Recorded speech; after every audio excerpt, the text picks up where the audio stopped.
They are the most advanced replicants in the 22nd century, made of a milky white liquid. However, in this technologically advanced age, in order to reduce the loss of workers, capitalists let employees connect their nerves to machines, share memories and emotions with the replicants, and control them to mine strong acid. In this way, even if there is a mistake at work, what is lost is nothing more than a replacement. The reality is so cruel that the value of the created clone is not even as good as a set of protective clothing. It is precisely because of this long-term random abandonment and scrapping of copies that the copycats gradually developed a rebellious spirit. They also wanted to be a real human being, but the employees in these factories were completely unaware of this. On this day, an unexpected solar storm caused the TARDIS to suddenly go out of control, dragging the Doctor and his companions to this isolated island. However, the situation here made the Doctor feel a little strange. The building that looked like a monastery was actually a factory for mining strong acid, as if it was hiding some unknown secret. So he took Amy and Rory with him, used psychic paper to forge their identities, and impersonated the company's senior management, saying that they wanted to investigate the core system of the factory.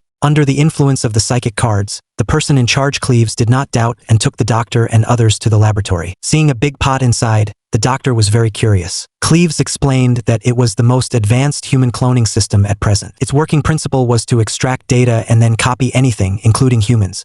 As long as they project their consciousness onto the replica, they can obtain a substitute and can mine strong acid in dangerous environments. If they unfortunately fall into the acid and are corroded, the machine will automatically cut off the nerve terminals and return the consciousness to the original body. The whole process is very safe. These clones receive no wages, do not require compensation in the event of an accident, and can be discarded at will. This is undoubtedly the perfect free labor force for capitalists. The Doctor was very curious about the substance in the pot and couldn't help but put his hand on it to feel it, but at this moment, the whole factory suddenly shook violently. This was a sign of the coming of the second solar storm. The Doctor advised Cleves to evacuate here as soon as possible, but Cleves disagreed, thinking that if they could survive the first solar storm, they could survive the second one. The Doctor was helpless about this. He knew that once a solar storm came, the shock wave would interfere with the Earth's magnetic field, and all kinds of energy explosions would occur. In order to prevent the factory from being blown up, the Doctor climbed up the monitoring tower alone, ready to cut off all power supplies. But no one expected that this solar storm would be so strong that it not only caused a strong acid leak in the factory, but also caused some abnormal changes in the bodies of the replicants. When the Doctor woke up again, an hour had passed. The worker's real body was forced to leave the machine, and his personal belongings were in a mess. Seeing this scene, the Doctor suddenly had a bad feeling. Those clones may have gained independent consciousness under the influence of the solar storm, so they came here to look through the original's personal belongings to confirm whether their memories were true.